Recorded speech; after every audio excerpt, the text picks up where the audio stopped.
Lahat ng anak ng Diyos, gwapo. Pero ako'y pinaka. Hallelujah, praise God. Hallelujah. Lumaya na po ba tayo sa worry? Yung mga gustong lumaya sa worry, nung nag-share nga si Pastor Ben nung Thursday, but before that po, magandang umaga po sa mga pinagpalang anak ng Lord dito po sa mga kasama natin ngayon. We are full pack. At dyan po sa mga nanonood sa live, hallelujah. Enjoy lang po natin yung presence ng Panginoon. Walang pressure sa Lord. Gusto po ng Panginoon, ini-enjoy lang po natin bawat moment. Every moment of our lives, especially tayo may mga relasyon po sa Panginoon. We have all the rights to enjoy ang bawat segundong lumilipas sa ating buhay. The best na palakpak muna sa Panginoon. Hallelujah. Praise God. Hallelujah. Kashare ko si Brother June last Thursday saka si Brother Jaime, nandun kami sa back. No?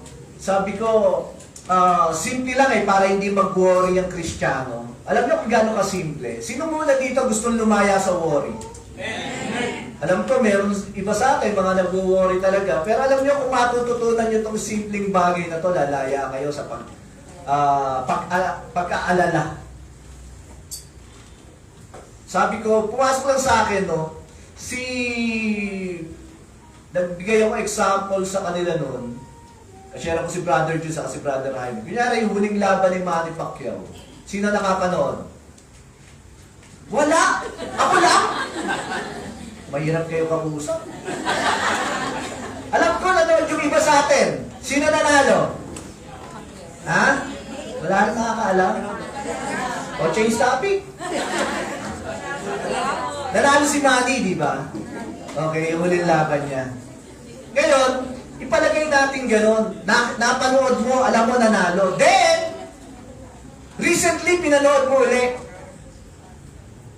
Pinanood mo ulit yung laban. Umabot ng 12 rounds, di ba? Pero kada round, nakikita mo, tinatamaan si Manny Pacquiao ng mga suntok. Ang tanong, mag-worry ka pa ba doon sa mga suntok na tinatamo niya? Uy, tinamaan na naman, baka bumagsak. Hindi. Bakit hindi ka na nag-worry? Kasi, replay na. Amen? Ano man ang mangyari, alam mo, si Manny nanalo sa huli. Hello! Gusto niyo lumaya sa worry? Lahat ng pinagdaraanan natin sa buhay at pagdadaanan pa natin sa buhay, pinagtagumpayan ng ating Panginoong Hesus. Wala na kayong dapat ipag-alala. Lahat ng problema, challenges, nagtagumpay na ating Panginoong Hesus sa krus. Amen po ba? Enjoy natin yung katagumpayan ng Panginoon. Tanggalin niyo yung pag-aalala. Nung nagtagumpay ang Panginoon, kasama tayong nagtagumpay ng Diyos. Kaya kung ano man yung pinagdaraanan natin ngayon, magtatagumpay ka dyan. Replay yan.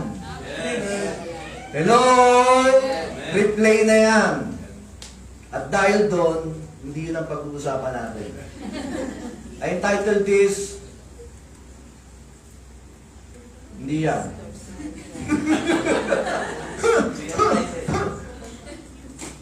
Mamaya na yan, Choy.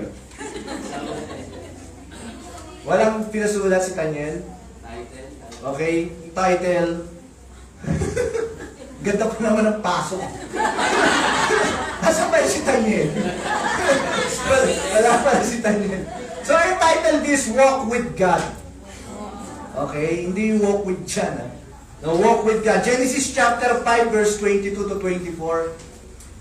Genesis 5:22 to 24. Hallelujah. Tignan mo muna yung katabi mo.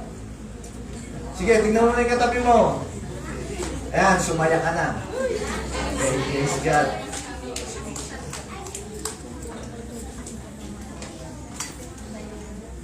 (22 to 25).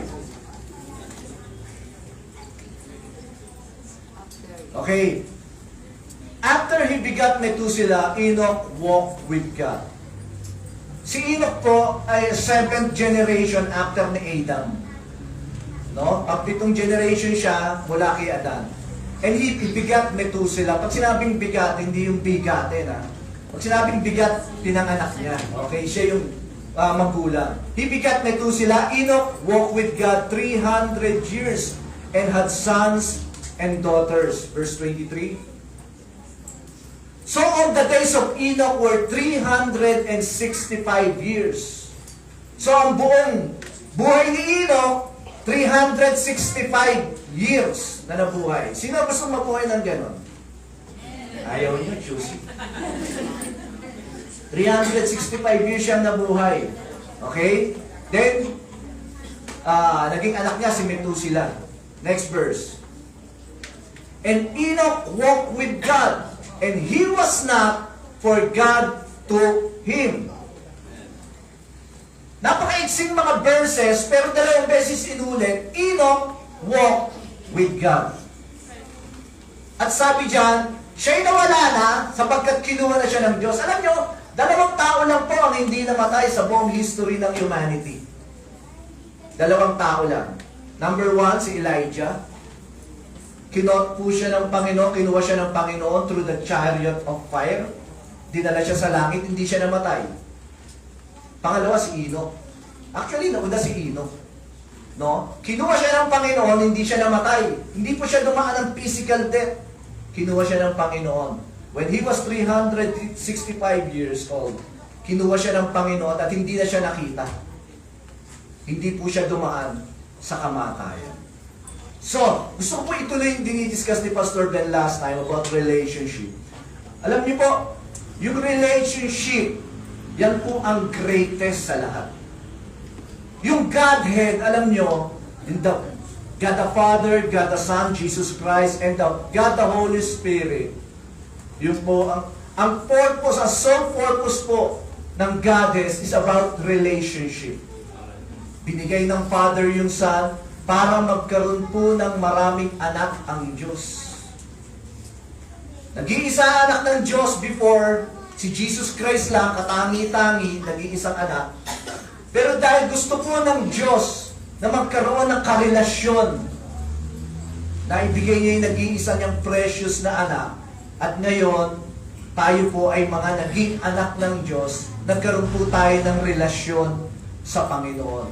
Kung kung tatanungin natin ang Godhead, no, God the Father, God the Son, and God the Holy Spirit, ang pinakamahalaga po sa kanila ay relasyon. Kaya relasyon po ang pag-uusapan natin ngayon. At ang bawat relasyon po ay personal. Sabi ni Pastor Ben, He is a personal God. At maging yung mga relasyon po natin, no? Kunyari, may asawa ka rito, no? May anak ka nandito, meron kang kapatid, may pinsan, may kaibigan. Walang relasyon na hindi personal. Every relationship is personal. If it's not personal, how can we even call it relationship? Hindi natin pwedeng tawaging relationship kung hindi personal. Kaya lahat po ng every level ng relationship po na atin is personal. At lalong-lalo na yung relasyon natin sa Diyos, personal. Ang Diyos po, hindi natin pwedeng sabihin, Diyos ni Pastor John, Diyos ni Pastor Robin, o Diyos ng nanay ko, Diyos ng asawa ko, Diyos ng kapatid ko. Hindi pwedeng ganun lang. Amen? Dapat alam po natin yung Diyos na yan, Diyos mo yan. Yung Diyos na yan, tatay mo yan. May personal kang relasyon sa Kanya. Hindi lang basta, ay, yung Diyos ni Pastor. Di ba wala naman nagsasabi sa atin nun? Yung Diyos ni Pastor John? Hindi naman ganun eh. Hindi. Kaya nga nung naparito ang Panginoong Hesus, ano yung turo niyang panalangin? Unang-una, inumpisa niya sa ganito, Our Father who art in heaven. Aming tatay na nasa langit. Ibig sabihin, tinuturoan ni Jesus Christ ang bawat isang mananampalataya na pagtatawag kayo, tawagin niyo siyang Father. Father niyo siya. Hindi ko lang siya Father. Parang sinasabi ni Jesus Christ, yes, He is my Daddy God. Pero Daddy God niyo rin siya. Kaya tawagin niyo siya ng ganon. Be personal to Him. Amen po ba? Bawat isa po sa atin dito, we have been privileged na magkaroon ng relasyon sa ating Diyos. Yung Creator, yung Almighty. Then, Binigyan niya tayo ng chance na magkaroon tayo ng relasyon sa Kanya. Kaya sino hindi mag-i-enjoy? Amen po ba? Hallelujah!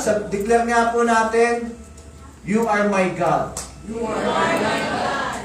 From your heart, You are my God. You are my God. You are my Father. You are my Father. You are my Savior. You are my Savior. Personalin po natin ang Diyos. Amen po ba? So every day po is an opportunity to enjoy this glorious relationship. Every day. Ako, nagdesisyon na ako sa buhay ko eh. Nagdesisyon na ako na bawat araw i-enjoy ko lang. Kasi alam ko, sayang eh, kung hindi ko ma-enjoy itong araw na to, hindi na babalik itong araw na to, kung problema ang lagi kong iisipin sa araw na to, sayang itong araw na to. Hindi sinasabing walang mga challenges sa buhay natin, pero we can make a decision na kahit may mga challenges, dahil kasama natin ang Panginoon, we can enjoy our life with Him. Magdesisyon lang po tayo. We have been privileged. No? Exodus 33 verse 14.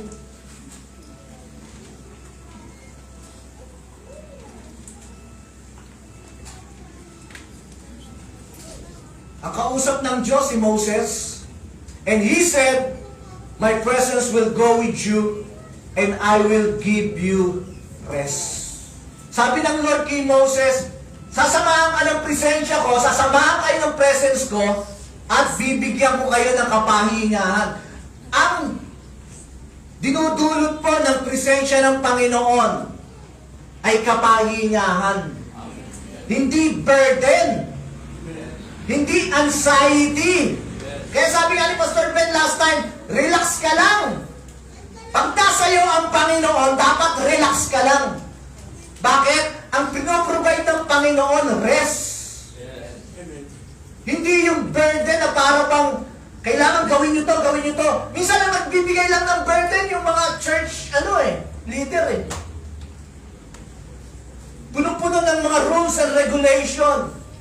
So, imbis na nai-enjoy ng mga workers, imbis na natatanaw na dapat ang buhay ini-enjoy sa presence ng Panginoon, restful increase, hindi nagiging burden sa iba. Hello? Sabi ng Panginoon, My presence will go with you and I will give you rest. Ibig sabihin, yung presence ko, ang binibigay niya, kapahingahan. Kapayapaan ang binibigay ng presence ng Panginoon.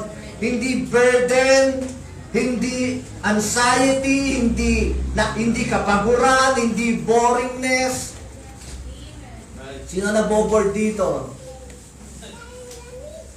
May mga naboboring ba dito? Hindi mo pwedeng iduktong yung word na boring sa Diyos eh.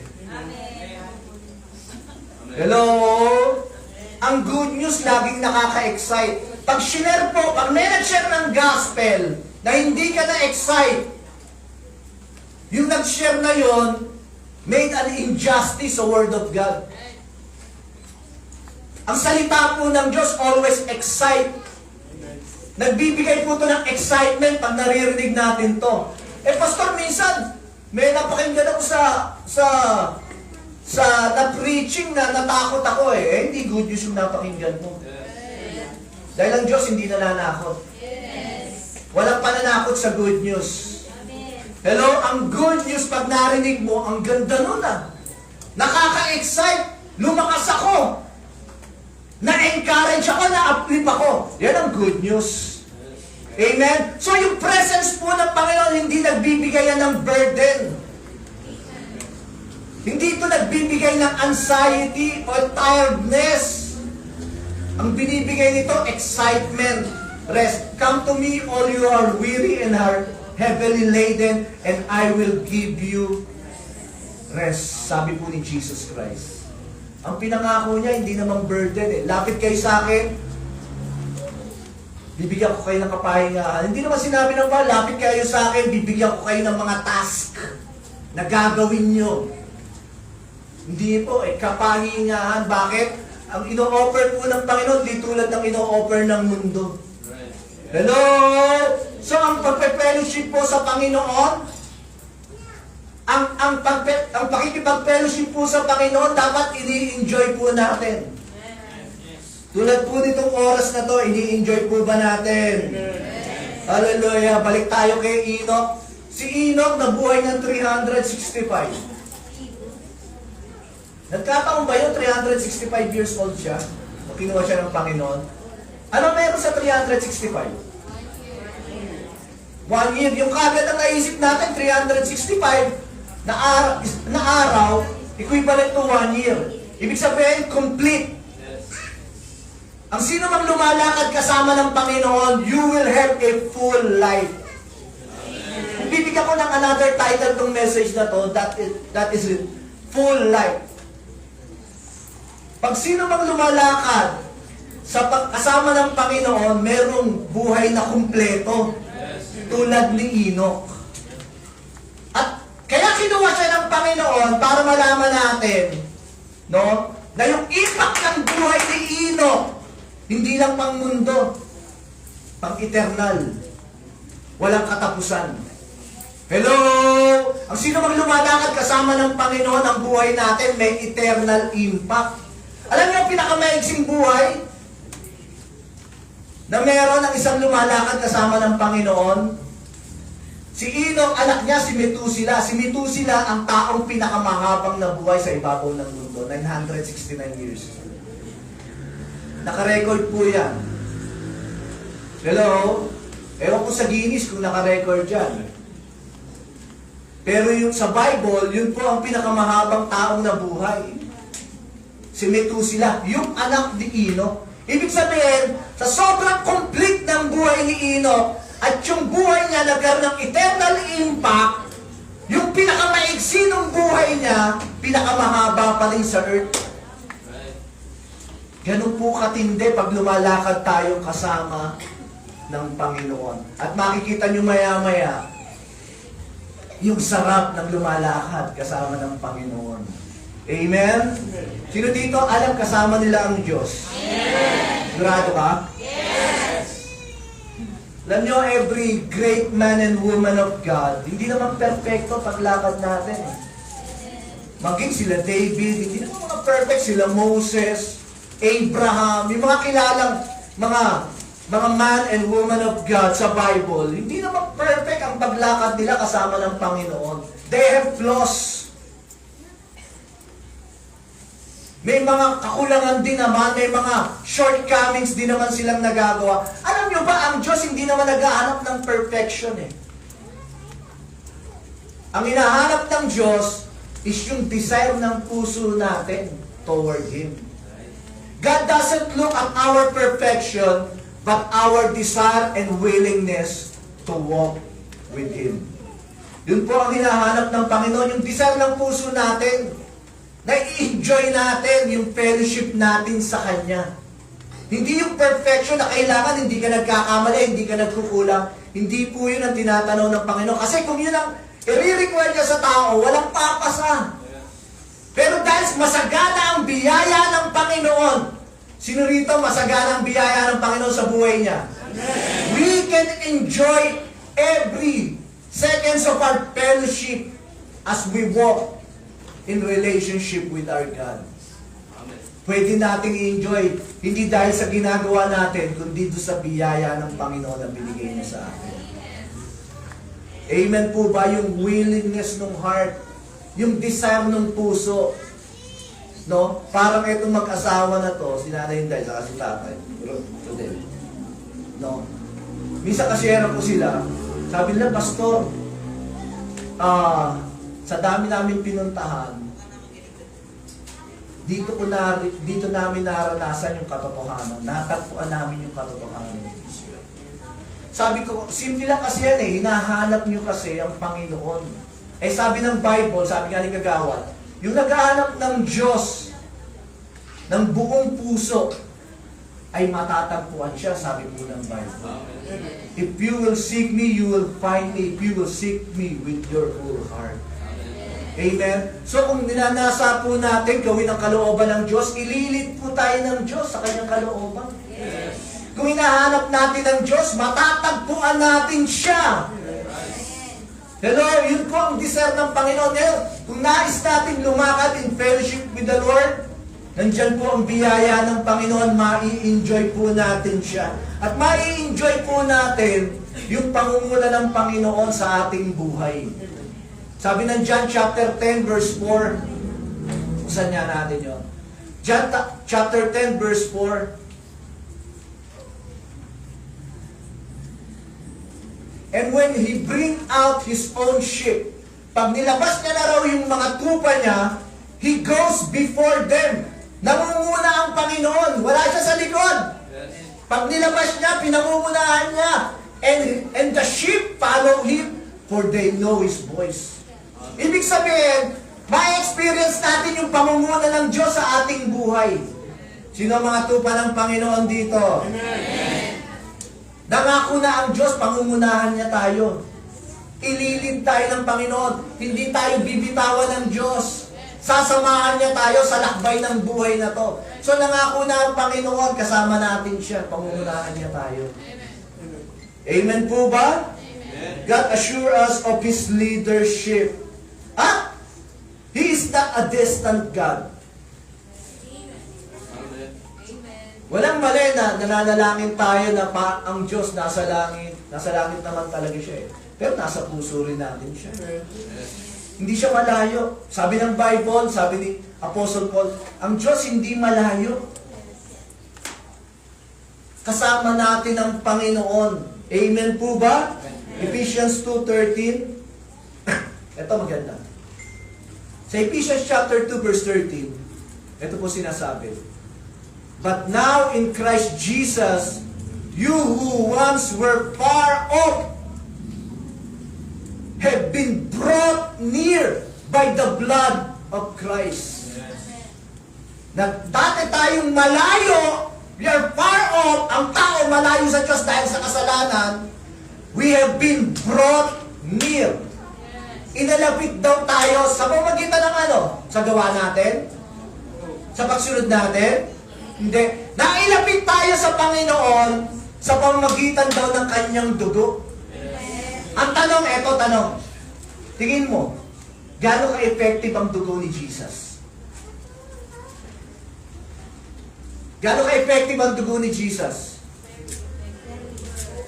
Very effective? Super effective? Wala nang mas effective pa sa dugo ng Panginoong Jesus. Amen? Kung ang naglapit sa iyo at sa akin, kay Jesus, at sa Father God natin, ay yung dugo ni Jesus, at ang dugo ni Jesus ay super effective, we are so close sa Diyos. Pag sinabi mong hindi ka close sa Panginoon, parang sinabi mo hindi effective yung dugo ng Panginoon. Eh yun ang naglapit sa iyo sa Diyos. At dahil super effective ang dugo ng Panginoon, you are so close sa Diyos. Alam niyo po ba ito? Hindi ka na pwedeng maging mas close pa sa Diyos sa kalalagayan mo ngayon. Ibig sabihin, yung closeness mo sa Diyos ngayon, hindi na pwedeng mas maging close ka pa sa Diyos. Bakit? Yung closeness mo sa Diyos ay super duper close. Napakadikit mo sa Panginoon. Hello? Bakit? Bakit ko na siguro? Kasi ang gumawa nun yung dugo niya. At yung dugo niya, super effective yun. De, Pastor, hindi ko na-feel na close kami ng Panginoon. Feeling mo yun. Pastor, hindi ako aware. Mamaya, pag-uusapan natin yan. Pastor, hindi ako aware na close kami ng Panginoon. Hindi ka lang aware. Hindi mo lang feel. Pero ang realidad, pag anak ka ng Diyos, you are so close. We are so close sa ating Diyos. And that is the good start. Amen po ba? Amen. Hello? Amen. Sino dito humihinga pa? Amen. Gaano ka close yung hininga sa'yo? Gaano ka close yung hininga mo sa'yo?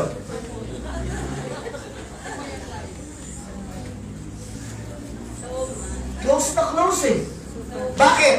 Pag tiningkan yung hininga mo na yan,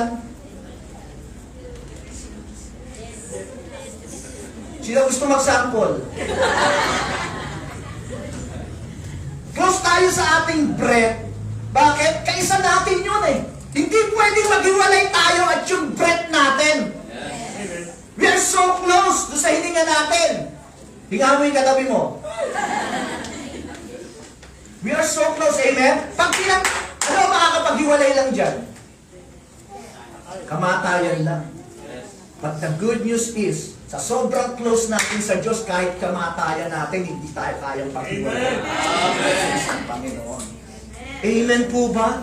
Kahit kamatayan po, hindi na tayo mahihiwalay sa Panginoon. Ganyan tayo sinelyuhan ng ating Panginoon. The best na palakpak sa Diyos.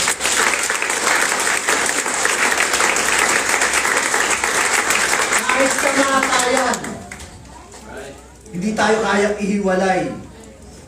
Napaka-close po natin sa Panginoon. Tulad ng closeness ng katawang ito sa hininga. Amen? Mas close ka pa sa Panginoon kaysa sa jowa mo.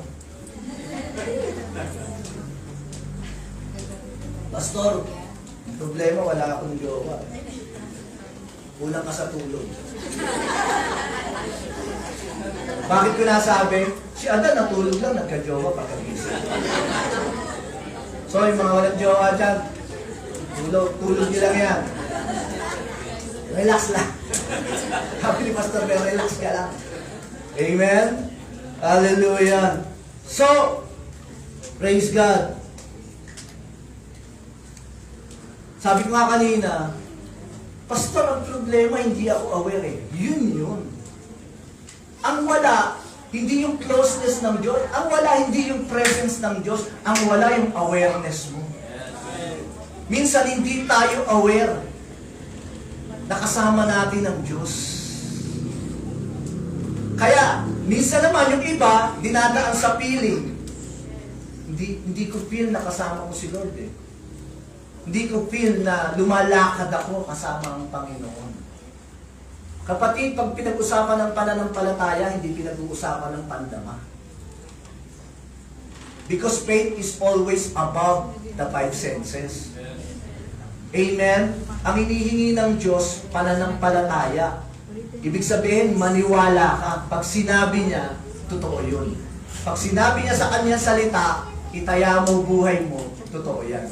Pag sinabi ng Panginoon, kasama mo siya, hindi ka niya iiwan at pababayaan, itaya mo buhay mo. Bakit? Hindi ka iiwan at pababayaan ng Panginoon. Pastor, kahit na hindi ko madama, kahit hindi mo madama, ang kailangan lang po natin, maging aware po tayo. Maging aware tayo na lagi nating kasama ang Panginoon. Hello? At kailangan i-cultivate po natin. Dito tayo nagkukulang eh. I-cultivate po natin yung relasyon natin sa ating Diyos. Sa Exodus 33 verse 11, Exodus 33 verse 11, ang protege ni Moses si Joshua. Nung nawala na si Moses, si Joshua ang niraise up ng Panginoon para ilid ang Israel to enter the promised land. So the Lord spoke to Moses face to face. Wow! Nakikipag-usap ang Diyos kay Moses face to face. As a man speak to his friend. Para lang silang magkaibigan. Hindi ng intimacy, no? Para magkaibigan lang sila. And he would return to the camp, bumabalik. Pagkatapos sila pag-uusap ni Lord, si Moses bumabalik na sa kampamento, sa kampo. But his servant Joshua, the son of Nun,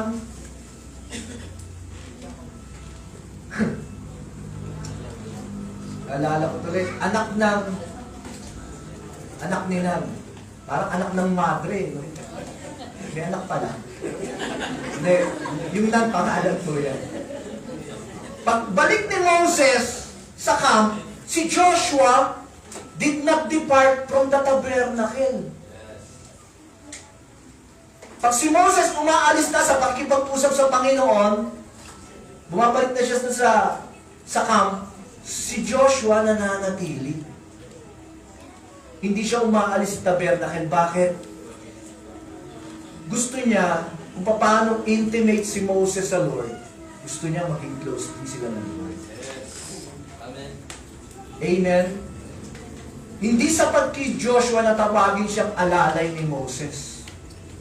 Hindi sapat kay Joshua na tawagin Diyos ni Moses.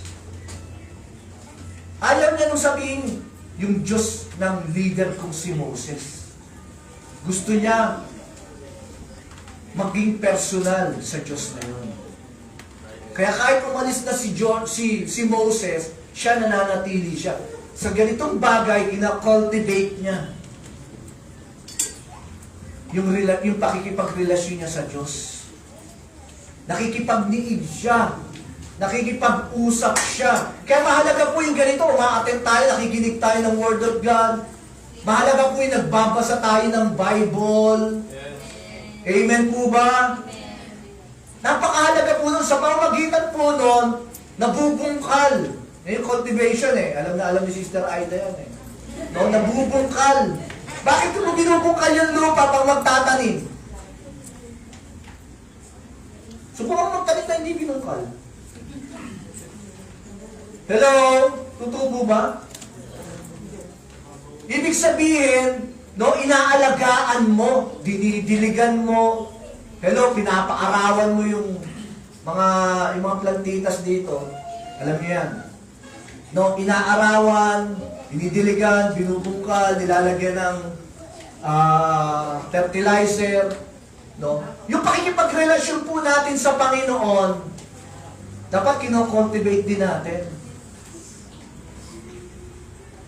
Huwag kang mag-expect na magiging aware ka sa closeness mo sa Diyos kung hindi mo naman kino-cultivate yung relasyon, hindi ka nagbabasa ng Bible. Ito pa isa, bigyan ko kayo ng tip. Pinaka-basic na dapat ginagawa natin para yung relasyon natin sa Panginoon lalong na-enhance obedience. Kahit sa maliliit na bagay. Yung matuto kang sumunod sa Panginoon, isang bagay yun na nabibuild yung relationship mo sa Kanya. Amen. Sabi ng Amos 3:3, can two walk together except they agree? Makakalakad ba yung dalawa kung hindi sila mag-a-agree? Kung hindi ka agree sa Lord, then you're wrong. You're on the wrong way. Kung sabi ng Panginoon, dito tayo, anak, lakad tayo dito. Gusto mo sa kabila. Alam nga, si Lord ang mali. Hello? So, kung gusto natin patuloy na mag-flourish yung relasyon natin sa Panginoon, then, let us agree. Pag sinabi ng Panginoon, mahal na mahal kita, Lord, hindi ko pil Anak, hindi mo kailangan mapil. Sinasabi ko sa iyo, sobrang mahal kita. Higit pa sa pagmamahal ng magulang mo sa iyo. Totoo ba yan, Pastor? Totoo ba yan, Lord? Kaya kailangan faith. Kaya kung umagri ka ron, mamaya, may magandang verse dyan. Kung a-agree ka doon, patuloy na nagiging yung intimacy mo sa Panginoon, nabibuild. Hello, ang sarap maging intimate sa Panginoon. Kaya kailangan natin cultivate yung relationship natin sa Kanya.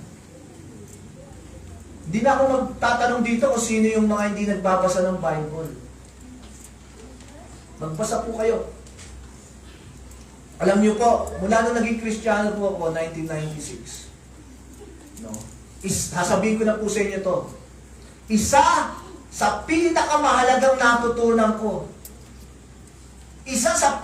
Kung hindi ko mamasabing pinakamahalaga, ito po yung isa sa pinakamahalagang natutunan ko. Nung natutunan kong magbulay ng salita ng Diyos. Nung natutunan kong mag-meditate.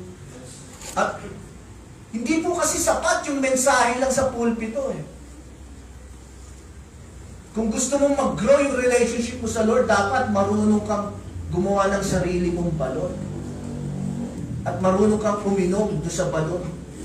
Ibig sabihin, hindi lang yung balon ng iba ang pinakikinabangan mo, nakikipagliig ka sa Panginoon, at sumasalo ka. Ibig sabihin, Pag nagme-meditate ka, nangungusap ang Diyos sa'yo. Bakit nangungusap? Bakit ako sigurado? Tupak eh. My sheep hear my voice. Pag anak ka ng Diyos, pwede kang makarinig ng tinig ng Panginoon. Ang tinig ng Lord, the voice of God, is not just for the leaders. Not just for the pastors. We are not as special as you think. Yung iba, masyadong ine-elevate yung pastor. Walang problema. Pero dapat, kung nasa ng pastor, nandun lahat. Huwag mong titignan ang sarili mo na mas mababa kaysa sa pastor. Hello! Pag sa isang church, ang pastor ang tinataas, tumakbo ka na. Iwanan mo na yan. Walang kwentang church yan. I'm just being, nagiging tapat lang po ako. Hello! Sa church ng Diyos, lahat espesyal. Kung espesyal ang pastor, espesyal ka rin. Kung ang pastor anointed, anointed ka rin. What? Lahat sa Panginoon, espesyal, lahat sa Panginoon, mahalaga. Hindi na nga mahulugan, dapat mo ng kalabanan yung pastor. Hindi ganon. Pero dapat alam mo sa sarili mo, sa church ang ine-elevate, nag-iisa lang ang ulo ng church, hindi ang pastor ang ulo ng church. Ang ulo ng church, walang iba si Jesus Christ. Ito sabi ng Bible, He is the head of the body. Amen po ba?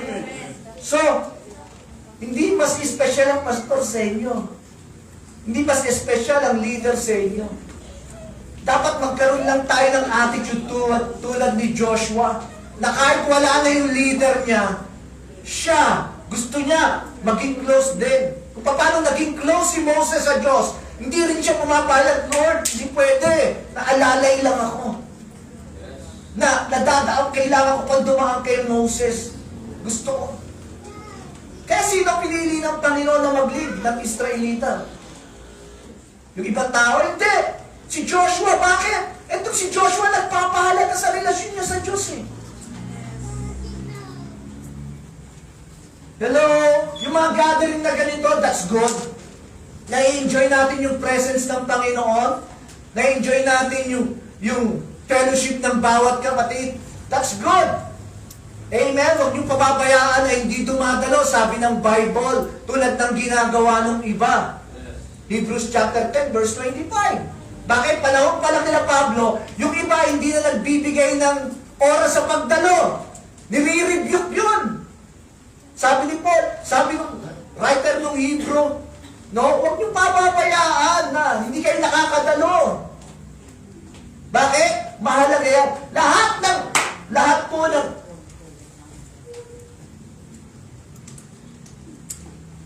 pag hindi ka pa dumalo, hindi ka na mahal ni Lord.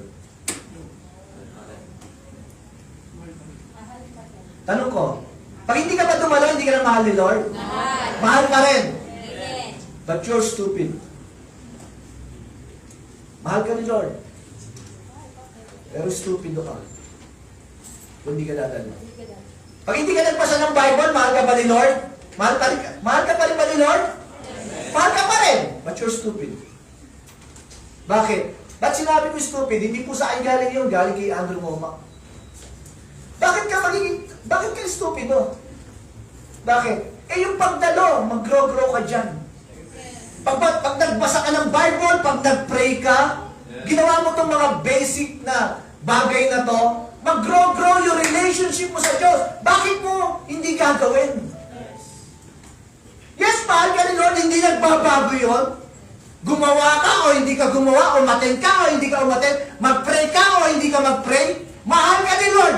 Settled na yun, hindi mababago yun. Kaya lang, pag hindi mo ginawa yung mga bagay na yun, paano ka mag-grow sa relationship mo sa Diyos? Kaya minsan, may konting problema, daba ka. Bakit? Ang hina-hina mo eh. Bakit?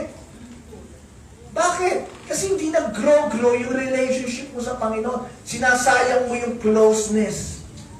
Imbis na nai-enjoy mo. Tapos, hindi ka pa susunod. Pag hindi ka sumunod, Sabi ng Panginoon, dito tayo anak. Gusto mo, nagsasarili ka ng lakad, nagsasarili ka ng daan. Eh alam ni Lord, doon sa kabilang daan na yon, mapapahama ka doon. Doon sa kabilang channel na yon, madadali ka ron. Kaya dinadala ka sa katotohanan. Eh ikaw, kulit mo. Eh ayaw ka mapahamak ng Diyos. Patuloy ka niyang igagay, ililit. Pero sabi nga ni Pastor Ben, ang Diyos hindi diktador. Hindi ka niyang didiktahan. Na pag gusto ko, dito lang tayo. Ang gusto ko, masusunod. Hindi eh. Iginagayad niya tayo, sabi ng Bible. Nililid niya tayo. Tinuturuan niya tayo, pero hindi ka niya didiktahan. Ang desisyon nasa iyo pa rin. May free will ka. Pero kung susunod ka sa Panginoon, magpapasakop ka sa Diyos, nako-cultivate yung relationship mo, na-enhance yung relasyon mo sa Panginoon. At dahil dyan, galit na kayong lahat sa akin. Hindi controlling ang Diyos eh. Ang Diyos hindi controlling. Hello? Amen ba? Amen. Hallelujah. Gusto ng Diyos na magdesisyon tayo ng tama. At ang pinakatamang desisyon is yung pahalagahan mo yung relasyon mo sa Kanya. I'm not against, we are not against, Pastor Ben and I, we are not against dun sa mga kapatid na nakikipagrelasyon. Kaya, relationship sa mga kabataan, ha? We are not against na nakikipagrelasyon po tayo sa mga hindi mananampalataya. We are not against that. Pero, make sure na madala mo sila sa tamang pananampalataya. Pag hindi mo nagawa yan, ikaw ang dadalhin yan sa maling pananampalataya. At yun ay hindi makakainam sa'yo. Yun po ay suggestion lang. Hindi namin kayo pinagbabawalan makipagrelasyon sa hindi mananampalataya. Pero make sure, madala mo sila sa Panginoon. Dahil nasa truth ka eh. Alam natin ang truth eh. Amen po ba? Kaya hindi namin kayo kukontrolin. May kanya-kanya po tayong desisyon sa buhay. Pero magsasuffer ka pag ikaw ang nadala niya sa maling pananampalataya. I will tell you this, magsasuffer ka. Pero kung madadala mo siya sa Panginoon, because we're talking about relationship, kung madadala mo siya sa Panginoon, nakapag-win ka pa ng kaluluwa mula sa impyerno papunta sa buhay na walang hanggan. Sa iba po, bawal na bawal yan, makikipagrelasyon yung believer sa unbeliever. Dito hindi. Kaya lang, dapat madala mo siya sa Lord. Amen. Ngayon, kung ayaw niya, ilang taon na kayo, ayaw niya sa Panginoon, ilang taon na kayo ha? This is just for my suggestion. Ilang taon na, tinatry mong ilid sa Panginoon, ayaw, iwanan mo. Iwanan mo. Bakit? Kesa ikaw pa madala sa kapahamakan. Hindi ka looban ng Diyos yun. You try everything. Biruin mo, binigyan mo ng chance. Ilang taon. No? You have been patient with him or with her. Pero ayaw niya talaga sa Panginoon, tablagin mo. Galit na yung pastor ng lahat ng kabataan.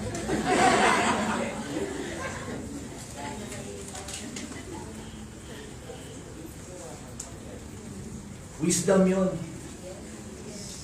Hindi lang basta suggestion, that is wisdom.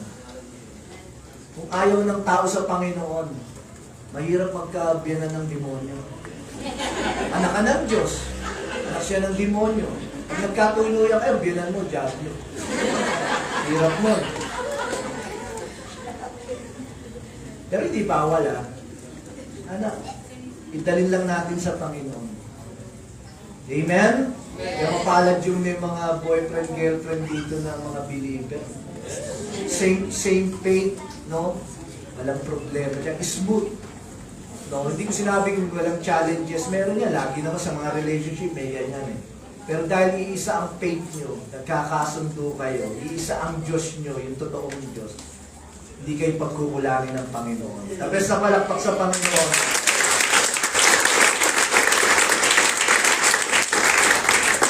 ng Diyos, ma-involve maging sa maliliit na bagay ng buhay natin, hindi lang sa malalaki. Minsan gusto nating ilagay ang Diyos sa malalaking bagay lang eh.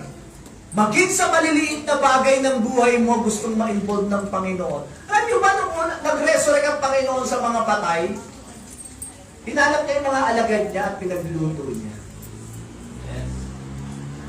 Maging sa pagluluto, gusto ng Diyos ma-involve eh. Nagluto siya, sinerban niya. Pero, kaya nga, pati yung mga buhok natin, bilang niya eh. Ulitin ko, pati yung mga buhok natin, bilang ng Panginoon. Bakit? Kasi kahit sa maliliit na bagay, gusto ng Lord ma-involve sa buhay natin. Ma-enjoy natin na tulad ni Enoch, lumalakad tayo sa ibabaw ng mundong ito, nai-enjoy natin yung fellowship ng Daddy God natin. Nai-enjoy natin everyday yung mga decision, maliliit, malalaking bagay. Gusto ng Panginoon na i-involve natin siya sa mga bagay na yan. At isang tip, 1 John chapter 4, verse 16. Ito, mula nung natutunan ko ito, napakaganda nito. 1 John 4:16. And we have known and believed the love that God had for us. Naunawaan natin at pinanampalatayaan natin ang pag-ibig ng Diyos para sa atin. God is love, and he who abides in love abides in God, and God in him. He who abides in love abides in God. Sa Tagalog, siyang nananahan sa pag-ibig ay nananahan sa Diyos. Ano ibig sabihin niyan, Pastor? Ito na po, paliliwanag. Pag sinabing nananahan ka sa pag-ibig, ganito po yan. Habang pinaniniwalaan mo na mahal ka ng Diyos, nananahan ka sa pag-ibig niya. At habang nananahan ka sa pag-ibig ng Diyos, nananahan ka kasama ang Panginoon. Ibig sabihin, gusto mong lumakad kasama ang Panginoon sa buhay na to, patuloy mong paniwalaan, sobrang mahal ka niya. Simple as that. Gusto mong ma-enjoy. Sino rito gustong ma-enjoy yung presence ng Lord? Gusto nating lumakad kasama ang Panginoon sa buhay na to. Patuloy kang maniwala, sobrang mahal ka ni Lord. Sa ganung paraan, you abide in His love. And when you abide in His love, you abide with God. Sino bang lumalakad kasama, lumalakad naniniwala na siya'y mahal ng Diyos, lumalakad kasama ang Panginoon. He who abides in love abides in God. Amen po ba? So, i-enjoy lang po talaga natin na habang nabubuhay tayo sa ibabaw ng mundo ito, huwag kang papayag, kapatid! Minsan kasi may gustong magnakaw eh. Ang diablo, no? Si Jesus Christ sa wilderness, binaptize siya. Before siya pumunta sa wilderness, binaptize siya sa Jordan River. Nagsalita yung God the Father, "This is my beloved Son, in whom I am well pleased." Ito yung minamahal kong anak na lubos kong kinalulugdan. Then after that, dinala siya sa wilderness. At sa wilderness, ganito kagad ang temptation ni Satanas. Kung ikaw ang anak ng Diyos, gawin mong tinapay yung bato. Sabi ng Father, "This is my beloved Son." Ano sabi ni Satan? "If you are the Son of God." Ulitin ko. Sabi ng Father, "This is my beloved Son in whom I am well pleased." Pagdating sa wilderness, sabi ng Diablo, "If you are the Son of God, make this stone as bread." Ano tinanggal? Yung word na beloved. Ang unang ninanakaw ni Satanas sa Kristiyano, sa mga anak ng Diyos, yung word na minamahal. Kasi pag natanggal niya yon, nanalo na siya. Pag hindi mo na pinaniwalaan na sobrang mahal ka ng Diyos, talo ka na. Ulitin ko yon, mahalaga to. Pag sa buhay na to, ang alam mo lang, anak ka ng Diyos, ang alam mo lang, tagapagligtas mo siya, that's good. Pero huwag mo kalilimutan You are the beloved of God. Huwag mong kalilimutan yan, huwag mong tatanggalin yan. Bakit? Marami dito sa mundo na magtatanggal sa iyo yan. Yung ibang problema rito, ipamumukha sa iyo, hindi ka na mahal ng Diyos, kaya dumadaan ka sa pagsubok na yan, kaya dumadaan ka sa problema na yan. Kasi kinalimutan ka na ng Panginoon, hindi ka niya na mahal, hindi siya concerned sa concern mo. Kaya tinuro ni Pastor Robin, concern si Lord sa concern mo. Pero marami dito sa mundong ito, maging minsan mga kapitbahay lang nga natin eh. Minsan yung mga naiinggit lang nga sa'yo eh. Imbis na, minsan ka mga kapatiran pa nga eh. Imbis na i-encourage ka, dinadown ka pa eh. Kaya dito sa mundo, maraming pwedeng umagaw sa paniniwala mo na mahal ka ng Diyos. Huwag kang papayag. Amen. Huwag kang papayag. Pag dinanakaw na ng tao o ng sitwasyon, sirkumstansya, yung katotohanan ng sobrang mahal ka ng Diyos, huwag kang papayag na ipaagaw yun. Because si Jesus Christ wala pang ginagawa, hindi pa nagmi-minister, nagsalita na ang Diyos, this is my beloved Son. Please na please ako rito sa anak lang. Kaya hindi nakabase yun sa ginagawa mo. Hello! Ang pagmamahal ko sa anak ko, hindi nakabase sa ginagawa nila. Nakabase yun dahil anak ko sila at may relasyon kami. Amen. Amen? Good kung sila'y susunod sa akin. That's good kung sila'y susunod sa magulang nila. Bakit? Nagagay sila ng tama eh. Amen. Pero hindi rin nakabase yung pagtanggap ko sa kanila, yung pagmamahal ko sa kanila, nakabase yun dahil anak ko sila. We have a relationship. Amen? Ang relasyon natin sa Panginoon, yung pag-ibig ng Diyos sa atin, yung pagtanggap sa atin ng Diyos, hindi nakabase yan sa ginagawa mo. Mahal ka ni Lord, period. Ngayon, pag na-realize mo yan, at tinanggap mo yan, magkukusa kang sumunod. Magkukusa kang gagawin yung pinagagawa niya. Bakit? Alam mo kasi, sobrang mahal ka niya. At hindi ka niya ipapahamak eh. Amen ba? Nagbubunga yung pag-ibig ng Diyos sa iyo. Sa atin na gustong lumakad, di, pastor, kasi iba sila Apostol Pablo, talagang matitindi yan, mga close sa Lord yan eh. Sorry. Excuse me. Papayag ka ba ng ganong kaisipan? Matitindi talaga sila Apostol Pablo, iba sila Moses, mga pinili yan. Ikaw, hindi ka pa pinili. Minsan gagawa ko ng preaching, binubuo ko lang. Kung ma-realize mo lang yung investment ng Diyos sa'yo, hindi ka ordinaryo. Na-realize mo na ba yung in-invest ng Diyos sa'yo? In-invest ng Diyos sa'yo, sarili niyang buhay. Tapos ang tanong mo sa sarili mo, yang ka lang, eto lang ako. Ganito lang ako. Wala akong hindi ako dinesign sa mga great things eh. Ha? Hindi mo na-realize kung anong investment ang binigay sa'yo ng Panginoon. Buhay niya. Anak niya ang binigay sa'yo. You are so precious.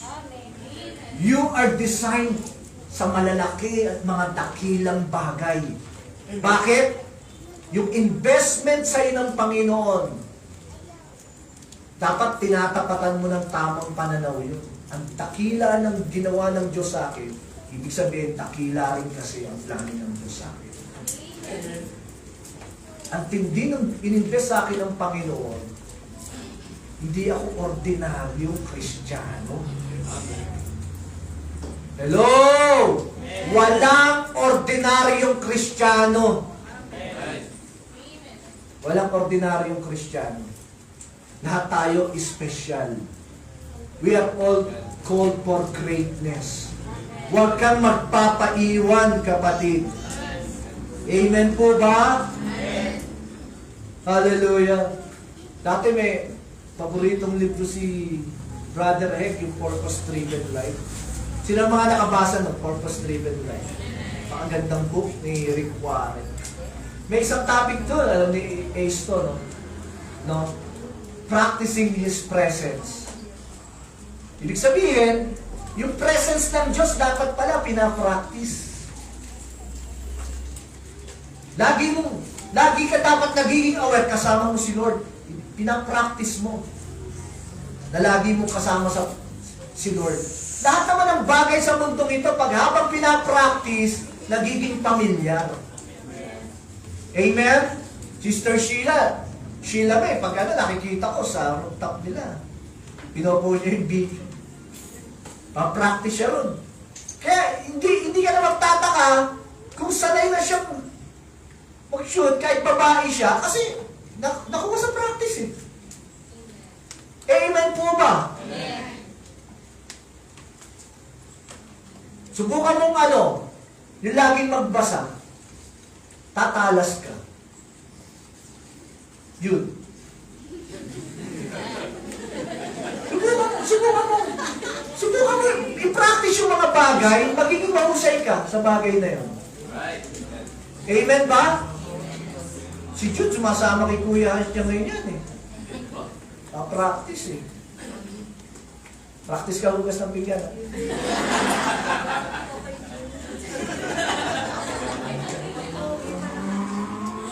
Hello? Special yan si Jude. Umawit.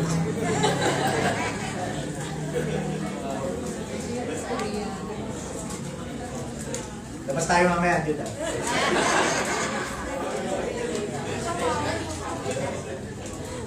Hello? Lahat ng bagay na pinapractice, nakakasanayan. Nag-i-improve ka. Amen? Sa anumang level yan, anumang parte yan ng buhay mo. Basta pinapractice mo, nag-i-improve ka. We should practice God's presence. I-practice natin na lumalakad tayo sa buhay na ito kasama natin ang Panginoon. Amen po ba? Iba kasi yung ito. To have His presence is different from acknowledging His presence. Having His presence is different from acknowledging His presence. Ano ibig sabihin nun? Kunyari kami ni Jude. Ayan, total si Jude na yung nakita ko. Pumunta kami sa isang lugar. Okay? No? Gusto namin mag-enjoy sa lugar na yon. Pero, may nakita akong makilala. At kung nakita yung kakilala ko, nag-usap kami. Nakalimutan ko si Jude. Hello? Iba yung kasama mo, iba yung ina-acknowledge mo. Pumunta ka sa isang party, kasama mo yung asawa mo, kasama mo yung girlfriend mo, pero nung may nakausap ng iba, nakalimutan mo, may kasama ka pala. Kasama mo siya, pero hindi mo siya ina-acknowledge.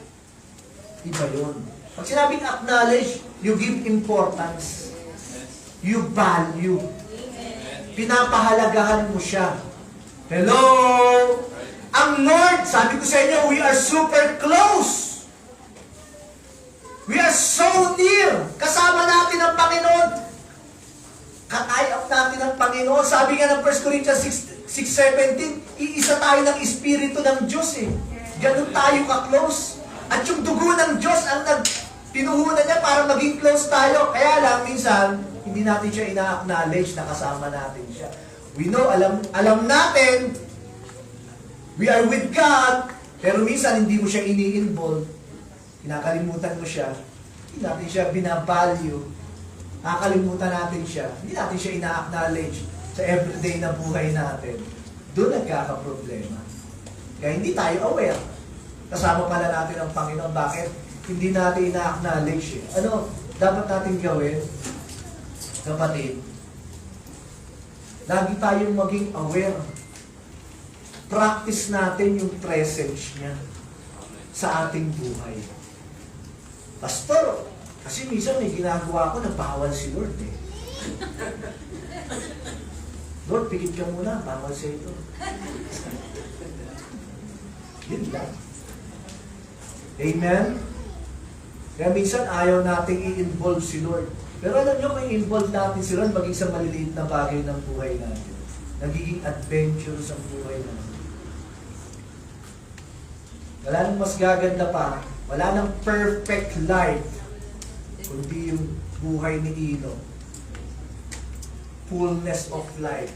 Complete life. Dalawa lang ang description kay Enoch. Enoch walked with God. Doon lang siya dinescribe. Yun lang ang description sa kanya ng Bible. Si Enoch lumakad kasama ng Diyos. At sa sobrang close niya sa Diyos, hindi na nga siya namatay. Kinuha na lang siya. Bakit? He was so intimate eh. Napaka-intimate ni Enoch sa Diyos, kinuha na lang siya ng Panginoon. Perfect life.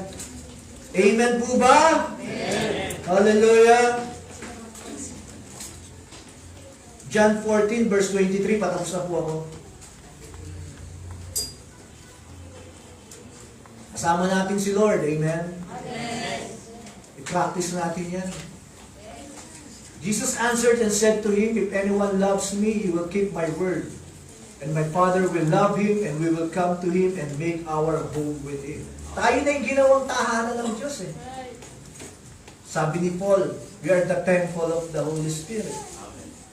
So hindi talaga tayo iniiwan ng Panginoon. We are so close to God. Amen po ba? Trust in the Lord with all your heart and lean not into thy own understanding. In all your ways, acknowledge Him.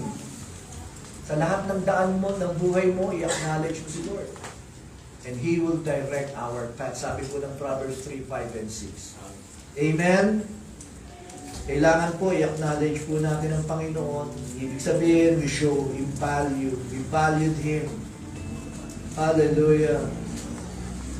So maraming benefits po ang paglakad kasama ng Panginoon. Complete life like Enoch.